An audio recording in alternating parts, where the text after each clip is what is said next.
네, 그러면 여러분 이제는 사업 추진 방법에 대해서 제가 좀 설명을 드리겠습니다. 아까도 계속 말씀드렸지만 지역 자원에 대한 대상 범주가 되게 모호하잖아요. 저는 요새 이런 생각이 듭니다. 지금 화면에 나오는 마을 사진, 풍경 사진, 이야기 자원, 구술 자료, 술판 저작물, 역사 문헌, 마을 행사 사진, 유적 유물 사진 등도 있지만 이제는 이 범주가 더 넓어졌다고 이해를 하시면 됩니다. 지역의 뭐 하수 처리 문제라든지 지역의 민원이라든지 동대문구에서 벌어지는 수많은 주제와 관련된 분야들이 다 해당이 된다라고 쉽게 이해하시면 될 것 같아요. 그래서 딱히 분야와 어떤 특정 주제로 모집하는 것이 아니다, 이렇게 이해하시는 게 좋을 것 같아요. 즉 동대문구와 관련된 것들은 다 해당되는 문화자원이 되겠습니다. 그렇게 이해하시고 이런 것들을 자료 수집을 하셔야 됩니다. 그랬을 때 어떻게 해야 될까요? 무턱대고 조사를 해야 될까요? 제가 조금 전에 말씀드렸듯이 사진 한 장을 찍더라도 관리를 하면서 찍어야 된다고 했잖아요. 그래서 동대문구와 관련된 문학 작품들, 동대문구에서 출생하셨거나 작고하시는 뭐 문학인들, 또 작품 속 배경에 나왔던 공간들, 그다음에 미술 작가도 마찬가지고 음악 분야도 마찬가지고 뭐 언론인, 뭐 스포츠인, 그다음에 지금 현재 주요 인사, 그리고 일반 시민들 같이도 다 대상이 되는 거죠. 그런 내용들을 보통은 엑셀로 작업을 합니다, 초반에. 하지만 엑셀 그 자료를 조금 더 고도화 작업을 시켜서 곧바로 입력할 수 있는 관리자 시스템이 필요한 거죠. 이런 것들이 이제 나중에 좀 발전되면 구축이 돼서 진행을 하면 좋을 것 같습니다. 이런 일들을 누가 하느냐? 바로 아키비스트라는 사람들이 합니다. 아카이브, 기록과 관련된 사람을 아키비스트라고 합니다. 네, 그렇게 이해하시면 될 것 같고요. 이런 관리자 시스템은 아까 박물관, 미술관의 어떤 분야에 해당이 되냐면 바로 수장고에서 유물을 수집하고 분석하고 보존하고 관리하고 그 내용들을 재구성해서 큐레이션하는 이런 역할을 하는 거죠. 마찬가지로 아카이빙에서 관리자 시스템이 그 수장고 역할을 한다라고 생각하시면 될 것 같습니다. 다음은 주민기록단에 대한 설명을 제가 사례로 들었는데요. 경기도 이천이라든지 다른 지역에서도 뭐 대전 대덕이라든지 노원이라든지 뭐 성북이라든지 이 지역의 뭐 해설사분들이라든지 문화원과 관련된 또 종사자분들, 회원분들이 많으시잖아요. 이분들이 기초교육, 심화교육을 받으면서 직접 구술자를 선정하거나 구술 대상지나 건축물을 어떤 사건, 인물, 장소 중심으로 선택을 해서 또 구술 작업도 하고 사진도 찍기도 하고 또 영상 작업도 할 수 있게끔 교육을 하는 작업이 필요합니다. 예전에는 어때요? 뭐 민족문화 백과사전이라든지 향토문화 전자대전이라든지 해당 항목을 전문가한테 원고를 의뢰해서 집필을 시켜서 그거를 보게끔 하는 방식이었는데 이제는 디지털 세대이고 또 쌍방향 소통이 돼야 됩니다. 왜? 시민들이 주체가 돼야 됩니다. 그러니까 동대문구의 주체는 동대문구 주민이, 그리고 동대문구 주민이 직접 교육을 받고 우리 동네를 기록하고 또 가꿔나가고 또 문제들을 해결해 나가게끔 그런 역량이 필요합니다. 그래서 이렇게 동대문구 주민기록단 혹은 마을기록단 이런 교육과정이 반드시 필요하다라고 생각이 됩니다. 그래서 이 주민기록단, 마을기록단 이런 분들은 어떻게 보면 동네 해결사 또는 동네 사랑꾼 이렇게 표현할 수도 있을 것 같아요. 그래서 동네에서 벌어지는 각종 사건, 인물 그리고 다양한 기록들을 기록하고 계속 꾸준하게 지속적으로 일을 한다라고 생각하시면 됩니다. 그래서 그런 분들이 주민들이 직접 인터뷰하고 그 내용을 정리를 해서 구술자료 책자도 만들 수 있고 또 영상자료도 만들 수 있고 사진을 모아서 사진 전시, 사진 도록도 만들 수 있다라고 생각이 듭니다. 정말 이야기가 살아서 생생감이 넘치는 그런 결과물이 아닐까 생각해 봅니다. 예를 들면 신문자료나 문헌자료나 각종 자료들을 찾으면서 그 해당 주소지를 한번 직접 현장 답사를 해서 여기는 지금도 그분과 관련된 유족이라든지 관련된 사람이 살고 있을까? 해서 직접 살고 계시네? 그 자제분들이 살고 계시네? 이러면서 또 이야기나 구술, 체록을 또 이제 작업을 할 수 있다는 거죠. 그 예로 똑같았습니다. 저희 사례는 우당 이혜영 선생님의 사모님이신 이은숙 여사님이 그 아드님과 정릉에 살았다라는 기록이 있더라고요. 그래서 그 번지를 직접 현장에서 찾아가보고 노크를 해봤죠. 누구신가 이러시더라고요. 근데 진짜로 그분의 손주분이 살고 계신 거예요.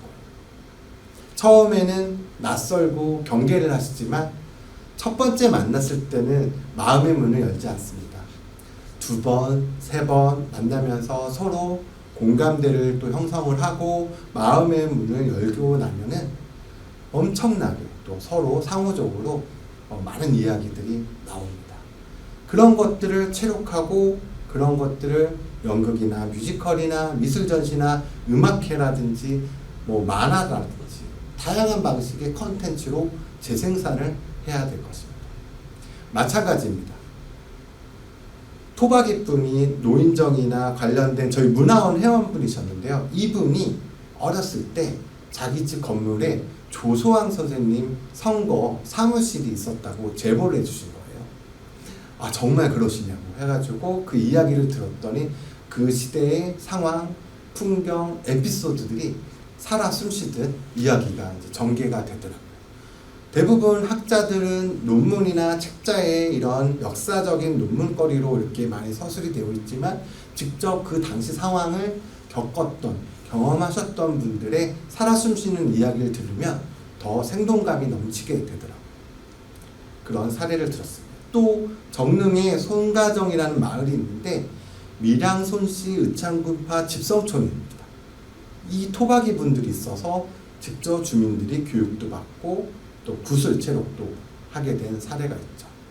아까 제가 마을조사 아카이빙을 했을 때 긴급히 해야 될 곳과 기획적으로 해야 될 곳이 있다고 했습니다.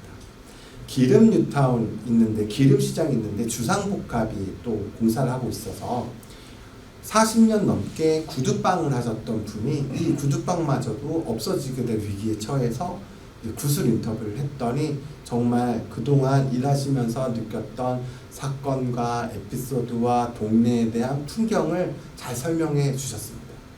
또 이분이 또 가지치기라고 하잖아요. 다방이 기름시장에 5군데가 있었다고 합니다. 근데 남아있는 하나의 다방도 또 재개발로 인해서 없어질 위기에 처해 있다고 해서 그 얘기를 듣고 같이 또 다방에 갔더니 또 그동안의 삶에 대한 궤적을 설명을 해주시고 쇼파라든지 메뉴판이라든지 기증하고 싶다고 또 그런 얘기도 해주시더라고요. 그랬을 때 무엇이 필요할까요? 이런 유물, 박물들을 보관할 수 있는 수장고도 필요할 것입니다. 이런 것들이 필요하다는 것을 알고 준비하는 거와 닥쳐서 급하게 준비하는 거랑은 상황이 많이 다릅니다. 그래서 이렇게 수장고라든지 공모전 이후에 보존 처리, 전시까지도 우리는 염두를 해야 할 것입니다. 그래서 이런 지역학의 연구기관도 있지만 우리 문화원은 연구뿐만 아니라 문화예술도 또 지역에서의 허브 역할을 하고 있거든요.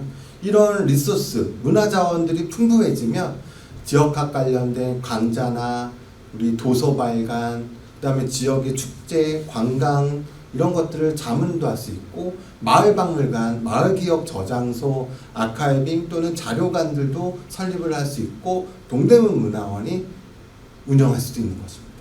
또 인근 대학이 있으니 연계해서 대학과 상생발전도 할 수 있고 지역 문화의 도시 브랜드를 만드는 홍보 역할도 할 수 있고 도시 재생 속에 주민 자치회와 결속이 되면서 올바른 또는 지역의 발전을 위한 이런 일들의 토대가 될 것이라고 생각이 됩니다.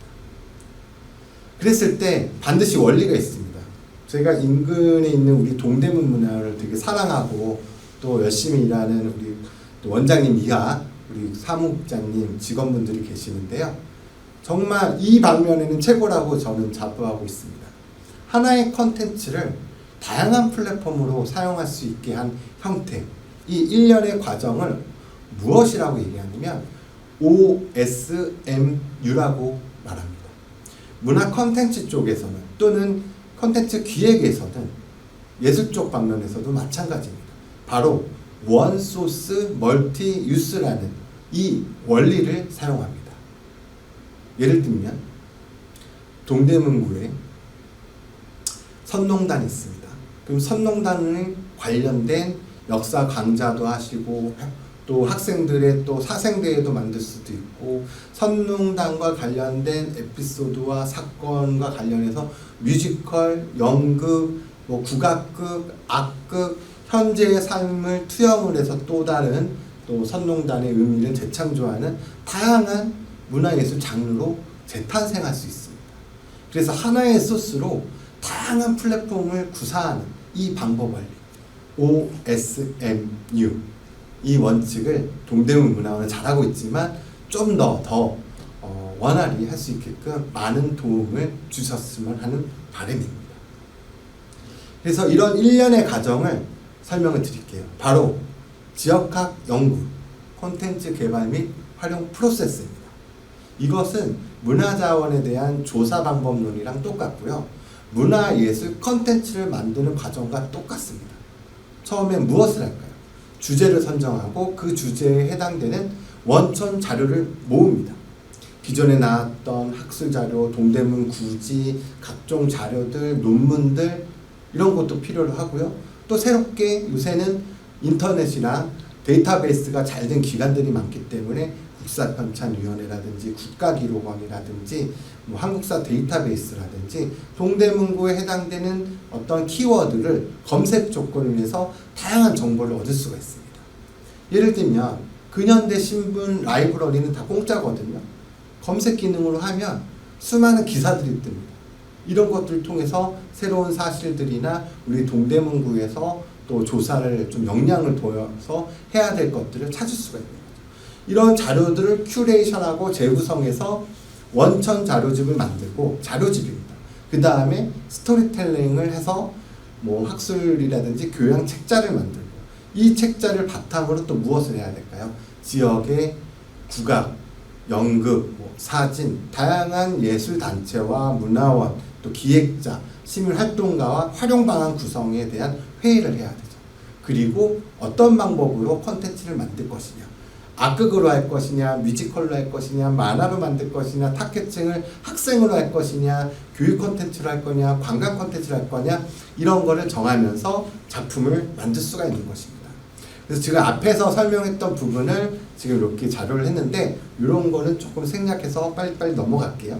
기존 성과 검토를 하시고 이렇게 예를 들면 성북에 기존에 나왔던 것들이 있었고 그 다음에 신문 검색 데이터베이스들로 쭉 또 자원봉사도 할 수 있고요. 시민봉사자들 쓸 수도 있고요. 우리 회원들도 할 수 있습니다.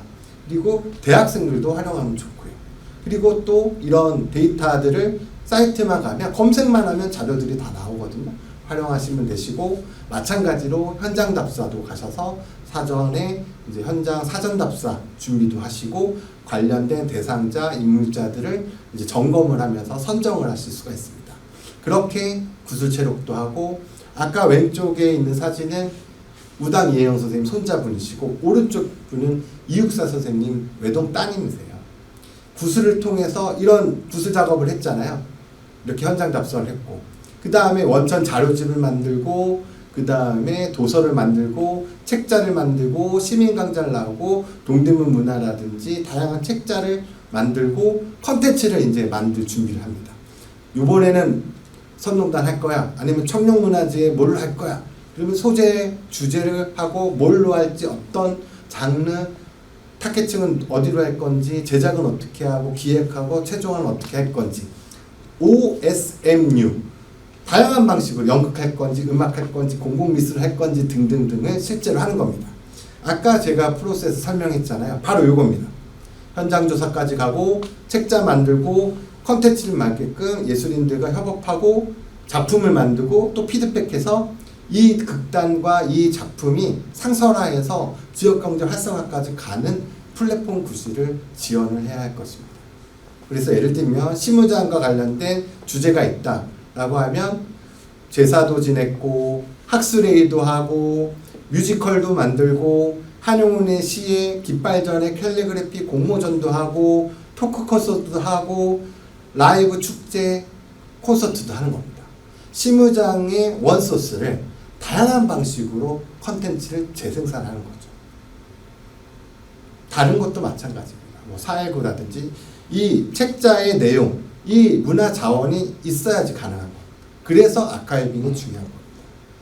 우리 미아리고개 하면 점성촌도 있는데 이런 것들도 마찬가지입니다. 이렇게. 또 예를 들면 우리 대학도 많고 자원봉사도 많고 하니까 요새는 다 유튜브 영상 세대잖아요. 저 예산으로 예를 들면 신설동이라는 주제만 던져놓고 자유스럽게 5분 이내로 만들어 달라 하면 다양한 상점 이야기, 청년 실업 문제, 각종 다양한 주제들이 영상으로 그 동네의 풍경과 사건과 주제들이 영상을 남기는 것입니다. 이렇게 활용을 할 수 있다는 거요. 관광축제도 연동을 할 수 있는 것이고 이런 자원을 바탕으로 컨텐츠도 있지만 하드웨어도 만들 수 있는 겁니다. 설명판도 만들 수 있고요. 또 이렇게 UCC 영상도 만들 수 있고요. 자료를 통해서 새롭게 동대문구의 독립운동가도 찾을 수 있고 교육 컨텐츠 때 이렇게 체험 프로그램도 만들 수 있고 또 예술인들한테 음반 지원도 할 수 있는 것입니다. 제가 알기로는 우리 동대문 문화원은 특히 음악과 컨텐츠 쪽에 강점이 있는 것으로 알고 있습니다. 충분히 하실 수 있다고 생각이 됩니다. 이렇게 벽화도 했고요.